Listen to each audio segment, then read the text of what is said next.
Oh. All right. We will get started. We're going a little bit deeper into Hebrews tonight. And I brought the speaker tonight because I don't trust the speakers in here anymore. Let me see if I can get us going here. For those of you online, if you would, you're going to need to go to the Bible Project video that I tried to play last week. How many people played the Bible Project video from last week? Okay, no, not everybody did. Good. I was just hoping one person would say no. So let's see if I can get the sound working tonight. And we're going to start with the Bible Project video, and then we'll pick up where we left off.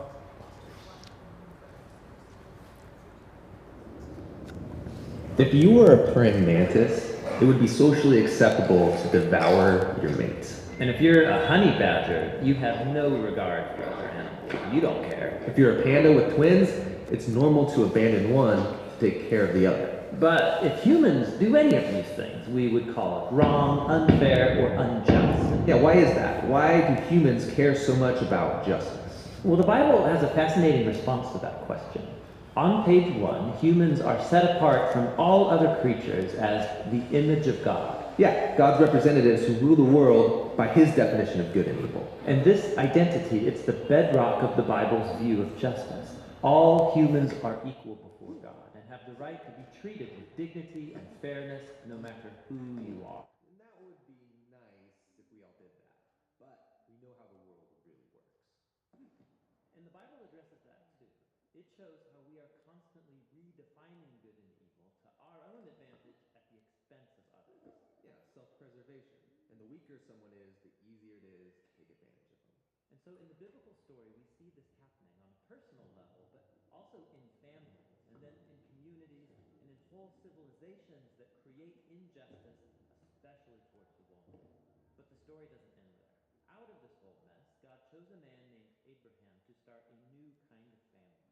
Specifically, Abraham was to teach his family to keep the way of the Lord by doing righteousness and justice.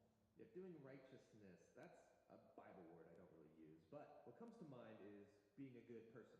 But what does that even mean, being good? The biblical Hebrew word for righteousness is tzedakah, and it's more specific. It's an ethical standard that refers to right relationships between people. It's about treating others as the image of God. With the God-given dignity they deserve. And this word justice, it's the Hebrew word mishpat. It can refer to retributive justice. Like if I steal something, I pay the consequences. Exactly. Yet most often in the Bible, mishpat refers to restorative justice. It means going a step further, actually seeking out vulnerable people who are being taken advantage of and helping them. Yeah, some people call this charity. But mishpat involves way more. It means taking steps to advocate for the vulnerable and changing social structures to prevent injustice. So justice and righteousness are about a radical, selfless way of life. Yeah, and you find this idea all over the Bible. Like here, in the book of Proverbs, what does it mean to bring about just righteousness? Open your mouth for those who can't speak for themselves. And what do these words mean for the prophets, like Jeremiah? Rescue the disadvantaged, and don't tolerate oppression or violence against the immigrant, the orphan, and the widow. And like here, look in the book of Psalms. The Lord God upholds justice for the oppressed, gives food to the hungry, and sets the prisoner free. But he thwarts the way of the wicked. Whoa, he thwarts the wicked? Yeah, in Hebrew, the word wicked is rasha. It means guilty or in the wrong. It refers to someone who mistreats another human, ignoring their dignity as an image of God. So justice and righteousness is a big deal to God. Yes, it's what Abraham's family, the Israelites, were to be all about. They ended up as immigrant slaves, being oppressed unjustly in Egypt. And so God confronted Egypt's evil, declaring them to be rasha, guilty of injustice. And so he rescued Israel. But the tragic irony of the Old Testament story is that these redeemed people went on to commit the same acts of injustice against the vulnerable. And so God sent prophets who declared Israel guilty. But they weren't the only ones. There's injustice everywhere. Yeah, some people actively perpetrate injustice. Others receive benefits or privileges from unjust social structures they take for granted. And History has shown that when the oppressed gain power, they often become oppressors themselves. So we all participate in injustice, actively or passively, even unintentionally. We're all the guilty ones. And so this is the surprising message of the biblical story. God's response to humanity's legacy of injustice is to give us a gift, the life of Jesus. He did righteousness and justice, and yet he died on behalf of the guilty. But then God declared Jesus to be the righteous one when he rose from the dead. And so now Jesus offers his life to the guilty so that they too can be declared righteous before God, not because of anything they've done, but because of what Jesus did for them. The earliest followers of Jesus experienced this righteousness from God, not just as a new status, but as a power that changed their lives and compelled them to act in surprising new ways. Yeah, if God declared someone righteous when they didn't deserve it, the only reasonable response is to go and seek righteousness and justice for others. This is a radical way of life, and it's not always convenient or easy. It's courageously making other people's problems my problems. This is what Jesus meant by loving your neighbor as yourself. It's about a lifetime commitment fueled by the words of the ancient prophet Micah. God has told you, humans, what is good and what the Lord requires of you. It's to do justice, to love mercy, and to walk humbly with your God. All right, so last week we studied righteousness. What did we say righteousness is or was? What's the definition at a fundamental level of to be righteous? To be in right relationship with someone. Who can be righteous in the Bible? Who can be righteous in the Bible? Andrew? Jesus can and is. We can be as well, right? We are commanded to be righteous if we are followers of Christ. We are told these are the things that you are to do to live in a righteous manner. We have taken the word and allowed it distortedly to be viewed as if it's a word that we're never supposed to achieve. If you were raised in church like I was since I was 6 years old, there was this image of you're always a sinner, you're always a bad person, you've always, all these things. And for some reason, what it does is it develops within us a sort of psychological bent of some sort that it's like, well, I'm never going to be good enough. I'm never going to be righteous. I'm never going to. And we, for some reason, we allowed those things to shape our thoughts around what we believed the Bible was saying. But what we're finding out is that through Scripture, through Hebrews, is that righteousness is actually something we are called to. And that God says, be righteous. And He commands us and He teaches us, and we see those aspects. And so last week we spent quite a bit of time on righteousness. And we also talked about Jesus being the ultimate high priest. Who was the other high priest that He was compared with? Nope. Melchizedek. Melchizedek was a priest from the time of Abraham, is whenever we first met Melchizedek in Genesis. And what he did is he provided for us an image of a priest without father and without mother, with no beginning and no end. Do y'all remember that? And it was like, okay, well, who is this cat? Where does he come from? Who's this guy and where's he at now? If he had no beginning and he had no end, there is no documented time that Melchizedek is not alive. And so you're dead. And so you begin to ask yourself those questions of, well, who is this guy? And then, pardon me. And then we learned about the crucifixion of Jesus. And what did we learn about someone who has tasted the goodness of God and yet turns away? That you're doing what to Him? You're crucifying Jesus all over again. And what did we learn that the author of Hebrews was telling us? That if you do that, what is the stance that we see that God takes toward that. That's right. That's exactly it. And the rest was directly connected to what Old Testament passage, what Old Testament concept, or what Old Testament storyline?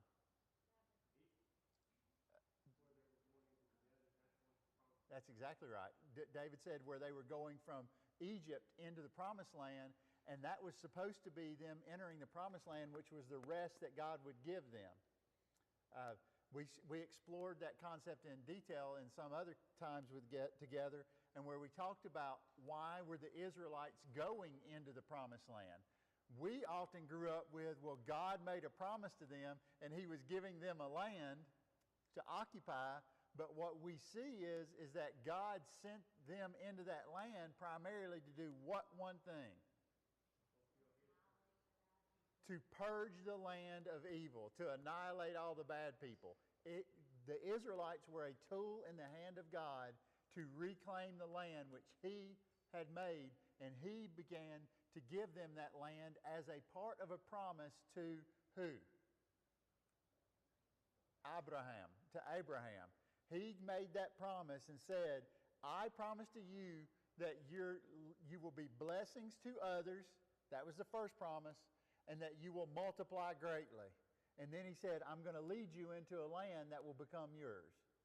So, two primary blessings, though, that God spoke over Abraham. And He said, you and Sarai will you will be blessed, but you will also, nations will multiply from you. And did that come true in Abraham's lifetime? No. He never saw that. That's important because in Hebrews, what have we learned about what's the thing that we can struggle with the most in our life as a follower of Jesus, and it's most dangerous to us that we need to avoid it? It was the hardening of your heart. And the author of Hebrews even said to us, I want you to be really careful, because if you give up on meeting with one another, if you are easily offended, if you don't work things out with people, you'll find that your heart will become hardened like stone, and it becomes difficult to then find the rest of God. One of the interesting dynamics associated with what we saw in the Old Testament is we saw the rite of circumcision given to the Israelites, right? That was what separated them from all the other people. Do y'all remember that? We studied that in Genesis with one another. And that Abraham, when he was old, was circumcised with his sons and all these other things. And then in the New Testament, what we begin to see is imagery of circumcision, but in a very different way. And in the New Testament, it's referred to as a circumcision of the heart. It's the capability of you to be separated as a follower of Jesus Christ, because you've made a decision that you're not allowing your heart to be hardened. And as a result of that, you're allowing yourself now to enter into that covenant with God, but in a different way than what He did with Abraham, right? And so that's the imagery and the connection that we see between the Old Testament circumcision rite and the New Testament rite that we see in the gospel in Hebrews. So that should catch us up, and now we're going to talk about what's going to happen this week. What we want to be careful of is that this week we don't see that the disappointment in ourselves affects our faith in such a way that it means that we're doomed. A lot of times, if you're a follower of Christ and you're going through things, you oftentimes will find that you're disappointed most often in yourself because you see that you don't act like Jesus. And you're like, why in the world? I'm supposed to be like Jesus. I'm supposed to be acting this way, but yet I still feel this way. Why is that the case? And you struggle with that because you're just thinking, shouldn't this be out of me by now? Shouldn't I be over this? I'll be very transparent with you all in that, for instance, my thing that I still struggle with horribly is the filter in my brain. That filter is when somebody snatches a car out in front of me, or I'm towing my travel trailer and somebody darts in front of me, and I'm like, do you not realize that I've got a travel trailer and I can't brake that fast, and I've got 5 kids in the back, and you bonehead, you want to say all these things. Or you get mad at your spouse and you're like, I want to say this to them, but I'm not going to say that because I know that's the dumb husband thing to say, so I'm going to say the right thing, but I really feel this way. And you say that kind of thing. And wives don't do that, do you? No.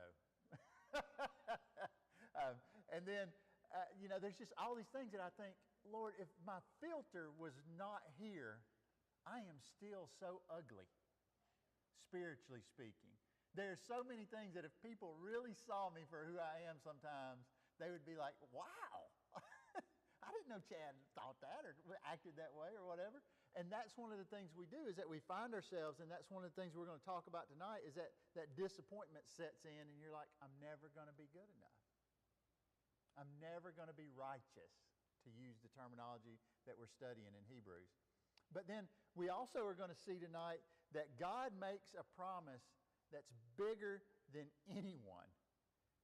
And that should be extremely encouraging to us, because all throughout Hebrews, what we've seen is the author's been building us up, right? He's been making who the greatest. Who does he say over and over again is the greatest? Jesus is, Yeshua. He says over and over again, Jesus is the greatest. You can trust Jesus. Jesus has been through this. He knows how you feel. He knows what it's like, because he lived on earth as a human and was tempted just as you are, yet was without sin. And all these things come about. And so he's going to encourage us tonight. This author is going to encourage us tonight to say, just trust him. Even though you don't understand it. Even though sometimes, Brooke and I were talking, sometimes it's like, it doesn't make sense. I don't understand it yet. And God says, I got this. Just trust me. You may or may not know in this lifetime, I got this. Just trust me. And so tonight we're going to see that together. So tonight we're going to start in Hebrews chapter 6, and we're going to start at verse 9. He says, but even, you say, well, but even what? But even what we read before about how this righteousness and justice and all these things come about. But even if we speak in this way, dear friends, we are convinced of better things concerning you and belonging to salvation. Because remember, he had scolded. Let's look back real quick. I don't want you to miss the context there, because it's been a week. Hang on. Hebrews 6. So, if you recall, he says, this is the part where we studied last week, that if good ground has gotten good rain, if you've tasted the goodness of God, and you walk away from him, you're crucifying Christ again. That's the but even, okay? But even after all that happens, we are speaking in this way, dear friends. We are convinced of better things concerning you and belonging to salvation. I want to real quick just hit this concept for you, because this is one of those things that as a child that I was brought up to believe, and as I've gotten to be an adult and studied the Word, I've realized that's different than how it was portrayed to me. It was portrayed to me that here's salvation, I'm going to give it a gift, and now you've been saved, and thank you, and you're supposed to act this certain way, and all these kind of things that go along with being saved. None of that's wrong, okay? But what I'm saying is that somewhere in my childish mind, and then as I grew up and as into adulthood, this idea of salvation became predicated somehow on my behavior in some way. Somehow I connected the fact that my salvation was somehow linked to how I acted specifically. And so salvation became this point inside of my life where it was like, okay, if I'm saved, if I was really saved, I wouldn't be acting that way. And then I would label all these things around it. I want to encourage you with this. Salvation exists whether you take hold of it or not. Salvation exists whether you choose to accept it or not. When Christ died on the cross, salvation was given for all of mankind to experience. So whether you or I or your spouse or your mom or your dad in my case or somebody else doesn't experience salvation, is salvation no longer there? No, it still exists. It's just like this building. This building is here. It's whether I come into it to get out of the cold is my choice. I'm making a choice to say, I am walking into that building to get out of the cold. If I choose to drive away from this building or walk away from this building, is this building no longer here? No, it's still here. Salvation is still there. And so salvation exists waiting on humanity to say yes. And so we can get into all kind of conversations about Calvinism and Arminianism and all this kind of stuff about predestination. Let's just leave it at what the Bible teaches us is that Christ died for the cosmos. He died for all, is the Greek word, cosmos. He died for everyone.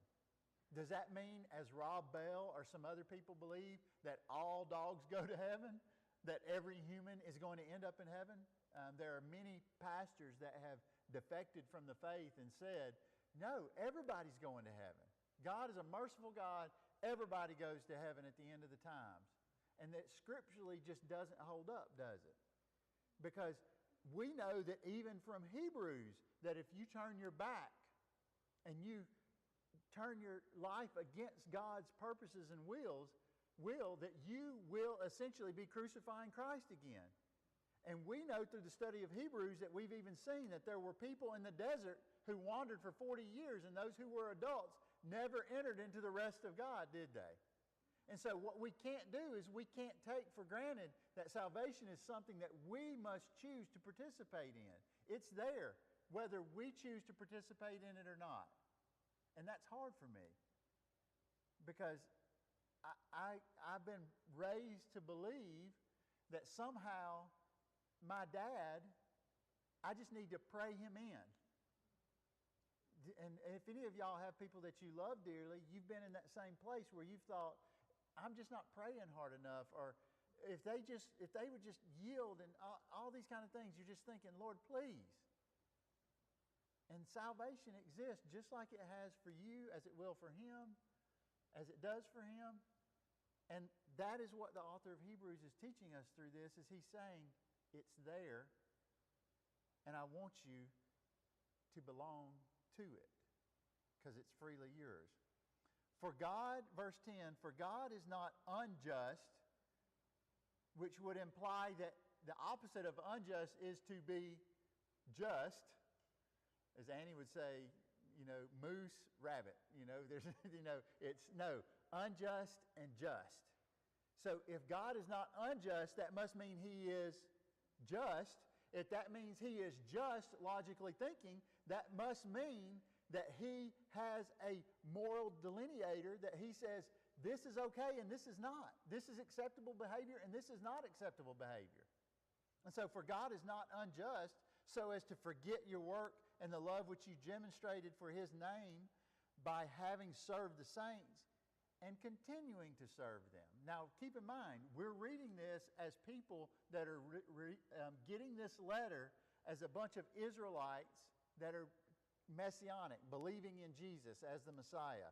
And so you're thinking about this, for God is not unjust, as a Jewish person, and you begin to think, okay, I can agree with that. So as to forget your work in love, I can agree with that too. At the synagogue, they teach us that it is not by, the works that God does through us and that I am commanded to do. And the love that we should have, well, yes, 10 Commandments, and God is love and all these kind of things that we know about. And he demonstrated for his name, though. You didn't do them for your good. You did them for the good of God's will. Does that make sense? Because there's a lot of good things we can do, right? I mean, I know a lot of people who aren't followers of Christ that are wonderful people. You're serving the saints. Who are the saints? Believers. You and me. And everybody, that are followers of Christ, y'all all are saints. You're apostles, you're saints. And you're thinking, you don't know my husband. Yeah, yes, we're all apostles and saints, messengers. And you continue to serve them even in your struggles, in your difficult. Remember, the book of Hebrews, the letter to the Hebrews was written to a people who were struggling desperately from a societal standpoint. And we desire each one of you to demonstrate the same diligence for the assurance of your hope until the end. You think, hold on. It says, and we? So how many authors are there of Hebrews? Maybe 2? Maybe 3? Maybe a group of the apostles got together and said, hey, what do y'all think we ought to tell these boys over in wherever? And we desire each one of you to demonstrate the same diligence for the full assurance of your hope until the end. Diligence implies, what are they struggling with? What's the opposite of diligence? Apathy, neglect, laziness.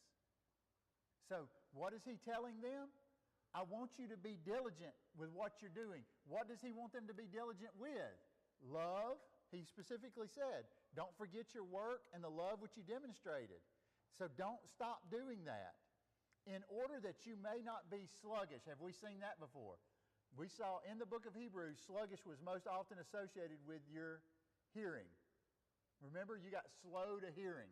And he said, I want you to think about this, but because you will become sluggish, but I want you to become imitators of those who inherit the promise through faith and patience.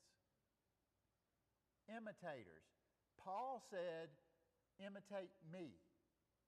The Apostle Paul literally said, I want you to do as I do. At other times, Paul said clearly, I feel like I'm airboxing, shadow boxing. And I feel like these are things I want to do, but I can't do them. And my body fights against me and all these kind of things, my mind. And so you're like, Chad, I don't want anybody to follow my example. You don't understand. I know what my filter is filtering out. And if anybody else, but we're supposed to be living in such a way that not only my children, my boys hopefully are doing what I do, but hopefully the people I come in contact with do what I do. A good friend of mine passed away on Saturday, Joe Rowe, of brain cancer. And, there's so many people online right now that are just saying Joe is just a great guy. I just love Joe. He was so kind and he always laughed and he always made me laugh. And Scarlett, his wife, is a teacher. And, just the stories that people are telling, you think there's a certain part of Joe that I connect with. Because he made me want to be a better dude, He kind of had a happy-go-lucky lifestyle. They didn't have kids, so... but kids sometimes bring the other side of you out. But you just work on this, and you're like, okay, Lord, I really want to be that guy, though. I want to be that, not for me. I want to be that woman. I want to be that one. And so, verse 13, for when God made a promise to Abraham, what promise did he make? He's about to tell us. Since he had no one greater to swear by, that's God, had nobody greater to swear by, God swore by himself. When Jesus was standing in the temple at one point, they said to Jesus, hey, who do you say this is being done by? And Jesus said, me. And they said, well, you can't do that. You got to have somebody else to swear by, essentially. And he's like, who's going to swear greater than I am? I'm the top of the pile. I'm him. Who can I swear by that's going to be any more credit than I am? Are you greater than Abraham? And Jesus pretty much said, yeah. yeah. I was there when Abraham was alive. And they're like, you mean, Father? And so now he's saying, God made a promise to Abraham. Since he had no one greater to swear by, he swore by himself. I thought the Bible said you weren't supposed to swear. We're talking about swearing in a different way here, okay? Don't swear an oath that you can't keep. Don't say to somebody, let your yes be yes and your no be no, okay? That's what we're talking about when we think about that kind of swearing. We're not thinking about curse words.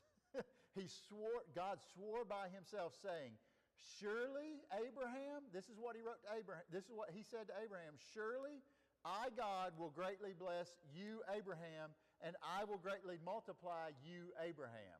Multiply meaning, yes, like rabbits, like offspring.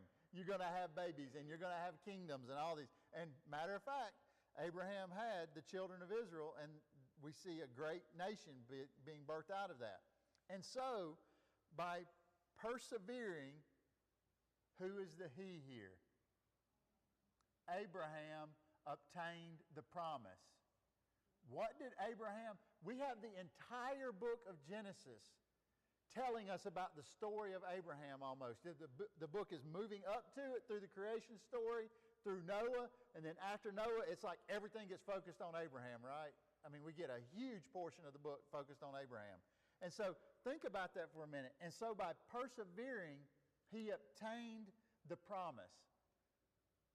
Was Abraham a good dude? Huh? Sometimes is a great way to put it, Wyatt. Wyatt said, yeah, sometimes. Yeah, sometimes he was a good dude. Other times, he told an Egyptian that his wife was his sister. You remember that?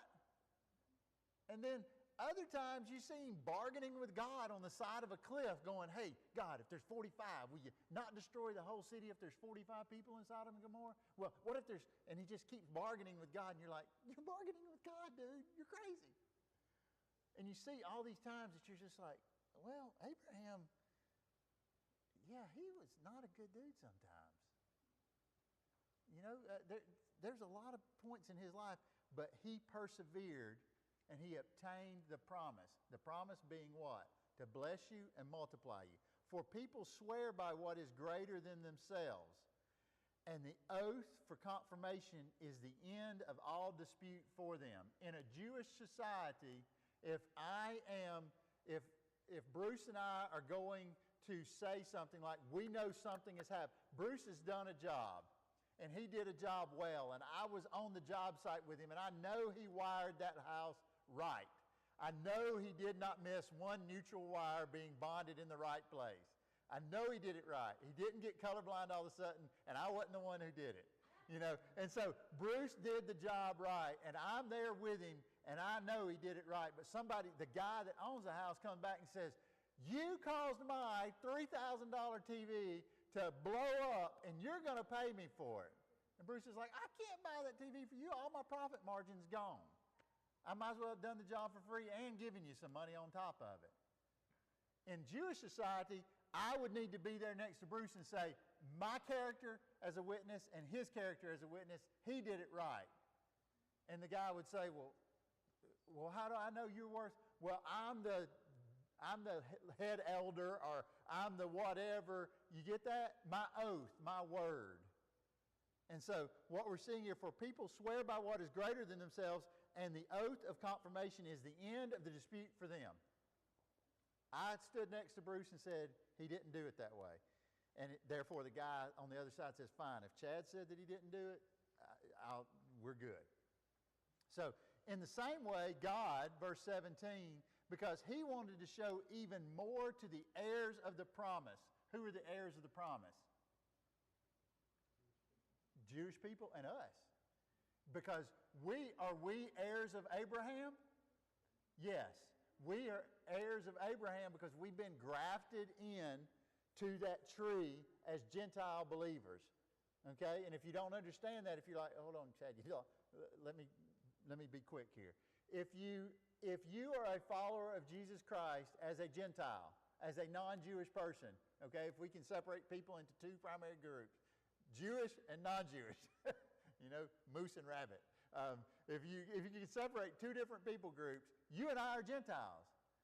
But because of what Jesus has done for us, the imagery is that if the Jewish line is a tree, we have been cut off of the tree that we were a part of, and we have been grafted into the tree of Judaism, like a gardener would. And we are now existing and growing off of that tree, and our life exists because of that tree that we have been grafted into. Does that make sense? So when I say you've been grafted in as heirs of the promise of unchangeableness of his resolve, God is not going to change his mind on this. He has already outlined for us in Hebrews chapter 6, verses 1 through 8. He told us that you want to turn your back on God? That's another story. But God's resolve is, what God has resolved to do through his Son Jesus Christ, is that he is not a man that he should lie. He has made a promise to mankind that salvation is available to you as a follower of Jesus Christ. And so that is God's unchangeable resolve. And he guaranteed it with an oath. Well, what oath did he guarantee it with? Oaths are made by typically multiple people. So that oath was established by God himself through his Son, who did the work of obedience on earth when he went to the cross. And so what we see is he guaranteed it with an oath in order that, verse 18, in order that through two unchangeable things in which it is impossible for God to lie, we who have taken refuge may have powerful encouragement. Now I noodled on this because I was literally like, Lord, what are these two unchangeable things? What verse is that? Pardon me. Two unchangeable things, verse 18. Thank you. In verse 18, what I kept dealing with here, I was like, Lord, what are these unchangeable things? What are these two promises that you speak of? That two promises is that no one is greater for him to swear by, and that he will not lie. Do you see that? The two promises that he speaks of there in verse 18 is that no one else is greater than God for him to swear by, and he will never lie. So that's the promises. So let's read that again with those things in mind. In order that two unchangeable things in which it is impossible for God to lie, we who have taken refuge means that we have found shelter in from chaos, we have found shelter from the chaos, may have powerful encouragement to hold fast to the hope set before us. Hope. Hope, looking for that which is not seen, but that which you hope for. I should have put the Bible Project video here. I'll try to splice that into the notes so y'all can see that. There's an excellent, if you're not participating in the Advent reading plan right now, Bible Project has an Advent reading plan out. And they have videos that go along with each one. And yesterday's, whenever you start the reading plan is whenever you'll get it. But the first day is about hope and what hope means in the Bible. And so we're seeing that this hope, this longing for, it's almost, if you watch the Bible Project video on hope, what you'll get a sense for is the meaning of the word is like this expectant desire of that God is going to send rain to sustain the crop. That's kind of what you're going to get, is this hope that it's going to be okay, that everything is going to turn out as God promised. Okay? So in verse 19, this hope which he set before us, we have it like an anchor of the soul. It's like we're tethered to it, both firm and steadfast, and entering into the inside of the curtain. What curtain? What curtain is he speaking of here? Ma'am? In which tabernacle? The one in heaven. That's it. The one in heaven. That's what we need to be connecting with. Is because where's the tabernacle? In modern Jewish, in times of this writing, was there a tabernacle in existence? No. The temple had most likely been destroyed already by the Romans. So the tabernacle, the curtain he's speaking of here, is the curtain in heaven and the true tabernacle that everything else is a shadow of. And so he says, and entering into the inside of the curtain where Jesus, the forerunner for us, entered because he became a high priest forever according to the order of Melchizedek. Hold on. Who's going in the curtain? Ahead of... Isn't that interesting? Because of Jesus, we're given access inside where? The Holy of Holies. Now, based on tabernacle worship, is anybody supposed to go inside the Holies of Holies? Just the high priest. But what does the author of Hebrews tell us? Let us enter in, so that you may receive mercy and find grace to approach the throne of God.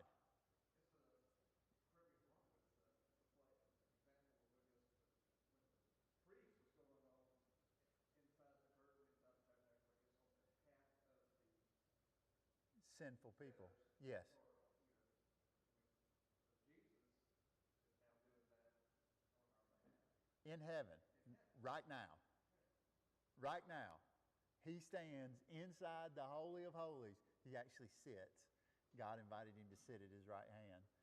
He's sitting at the mercy seat inside the Holy of Holies, making, the word is actually intercession.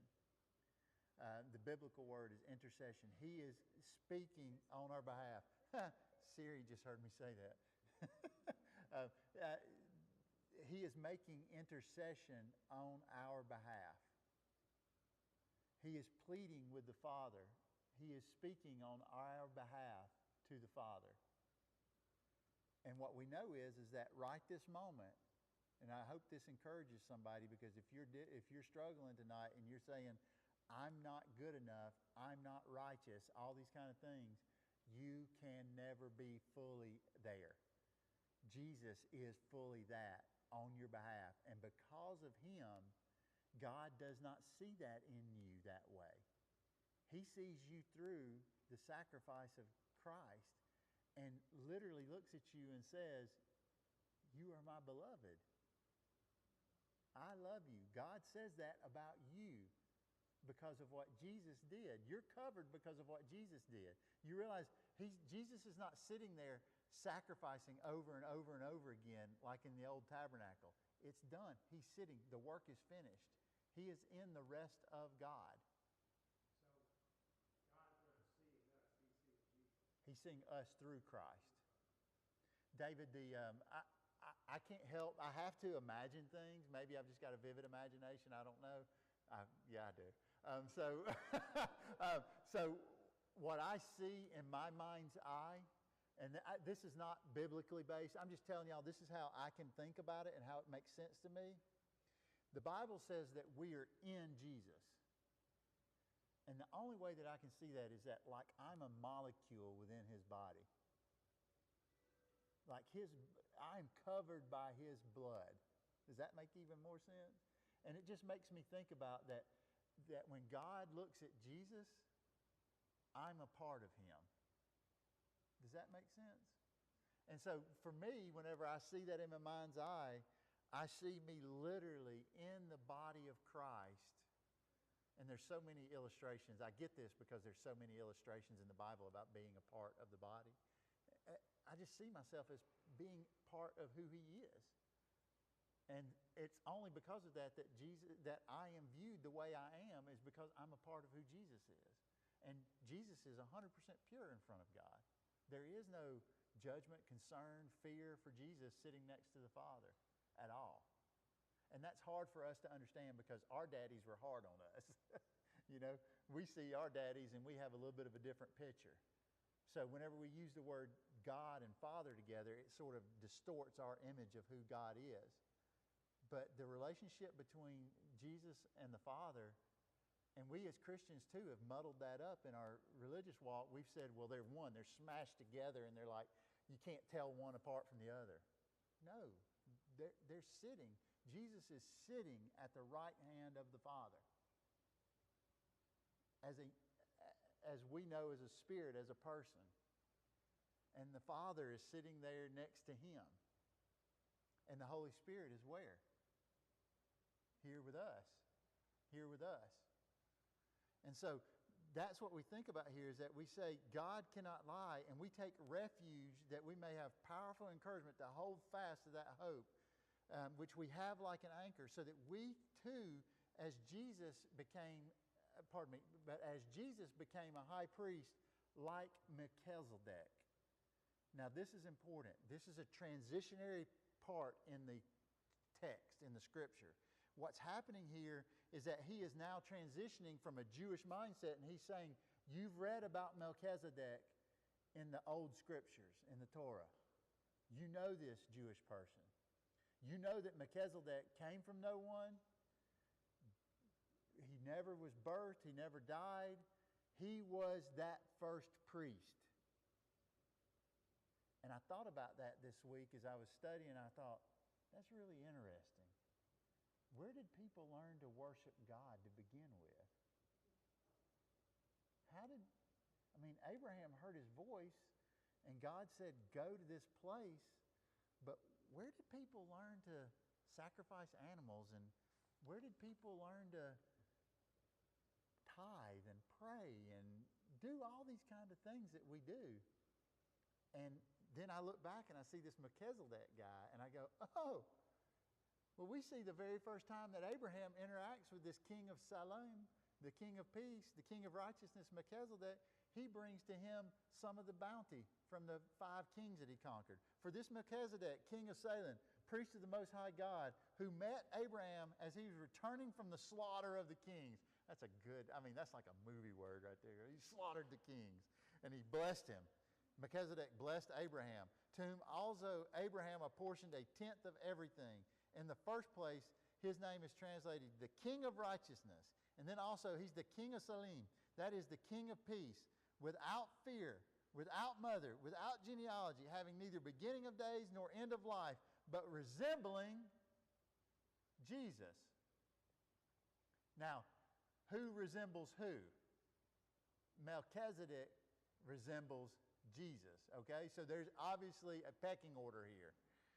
He remains a priest for all time. Whoa, hold on. Did you just say that Melchizedek remains a priest for all time, or that Jesus does? Jesus does. Because the priesthood changed. There was a clear change in the scripture of Melchizedek being the high priest, and then Jesus stepping in as the high priest. And with the change in a priesthood, there comes a change in the covenantal law associated with that priesthood. So literally, I want you to almost think about your Bible. When you move from Old Testament to New Testament, we see the entrance of Jesus as the high priest, and we see that God is cutting a new covenant with mankind. When did he cut a covenant with mankind? He cut a covenant with mankind, for instance, when Abraham met him and they walked in a figure 8 through the blood of the animals that were cut open in the jars. Remember the dream and the jars and everything that went on? That blood covenant was cut there. We see a new blood covenant cut with mankind through the death of Jesus, and that new law now came to bear. We don't live under the same law of the Old Testament because we have a new priest. Does that make sense to everybody? If you were a Jewish person, you would be like, oh, okay, yeah, we got a new priest. That's great. It's kind of like today in modern day terminology, we might almost think about it like Catholicism, and that you might have one pope that says this way, and then another pope says we're going to do it this way. But in the order of God, it is truly like God is redefining the relationship of how he now relates to man through Jesus. Okay? Let me flip over here. So, verse 4. But see how great this man was, to whom Abraham the patriarch gave 1/10 from the spoils. And indeed, the sons of Levi who received the priesthood have a commandment to collect 1/10 from the people according to the law, that is, from their brothers, although they are descended from Abraham. Hold on. Melchizedek was of which Israelite family? Trick question. None. Who was the Israelite family that was supposed to be the order of the priesthood? The Levi, the tribe of Levi, right? Well, hold on. So we got the first. Were all of Abraham's kids alive at the time he met Melchizedek? None. None. The Bible actually says while they were still in his loins. And so in the meeting of Melchizedek to Abraham, first priest. Well, Melchizedek didn't die, but who took over the priesthood? Aaron and the tribe of Levi. And so we see the priesthood now come underneath there, right? That was many, many, many, many years after Abraham had met Melchizedek. And what he's saying is look, there's this new tribe that's come, and the first priest was not of the tribe of Levi. What tribe was Jesus a part of? Judah, the tribe of Judah, one of the 12 sons of Abraham, the tribe of Judah. So we've got we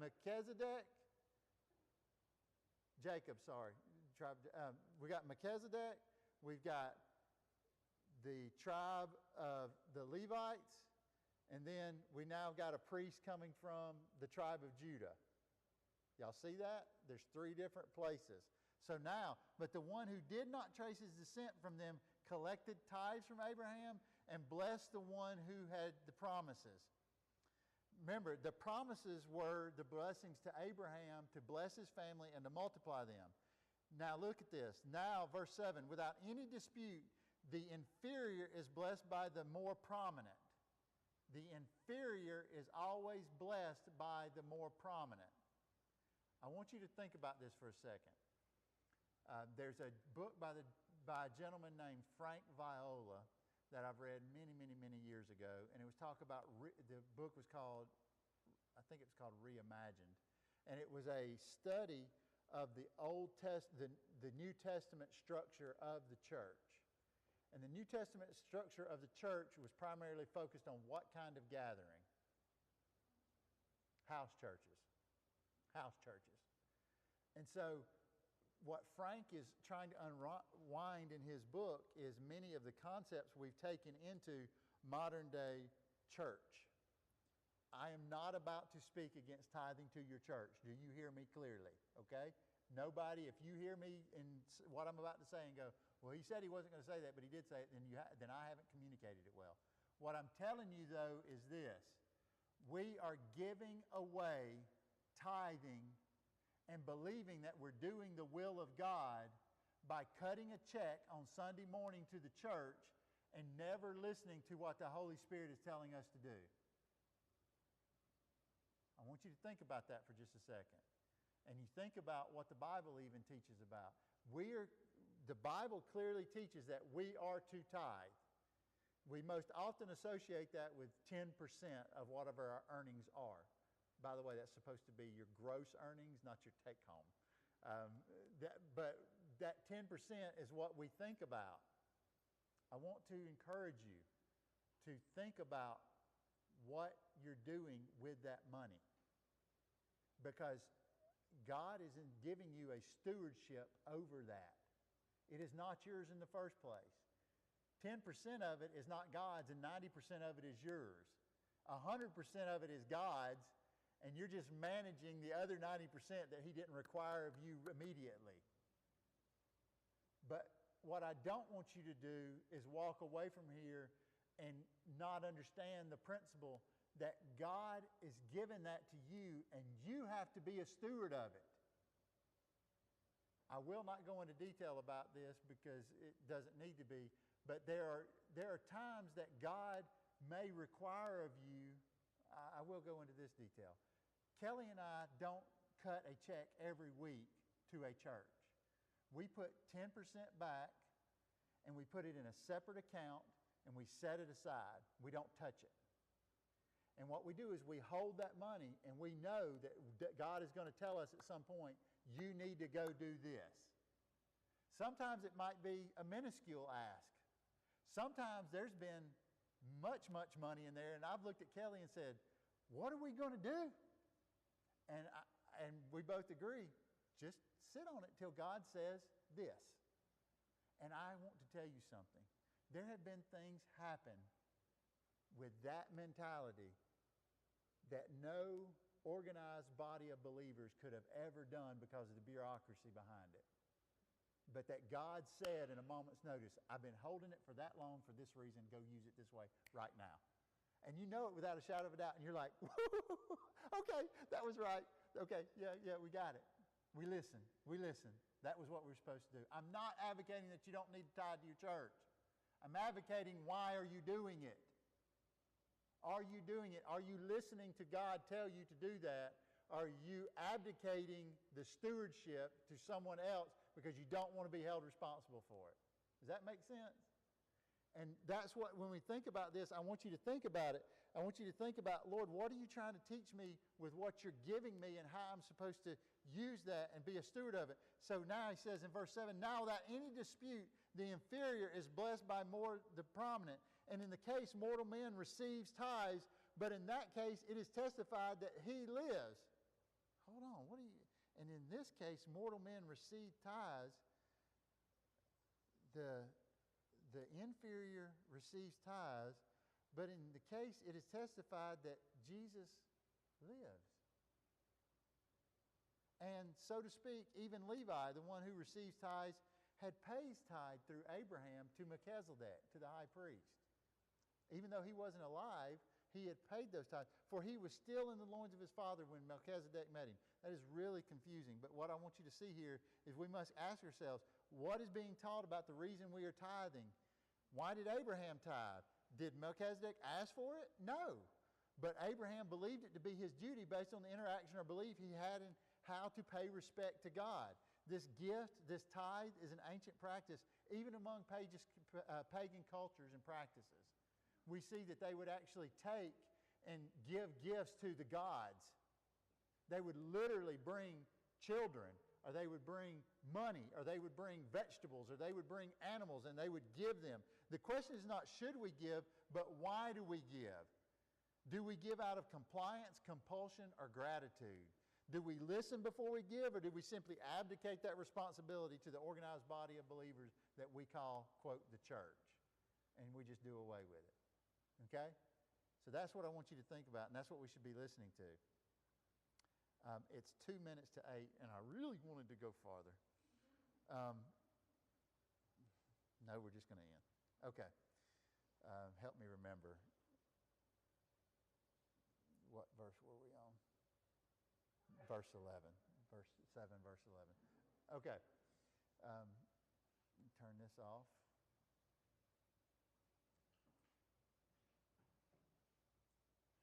Are there any questions, comments, or concerns tonight? Questions, comments, or concerns?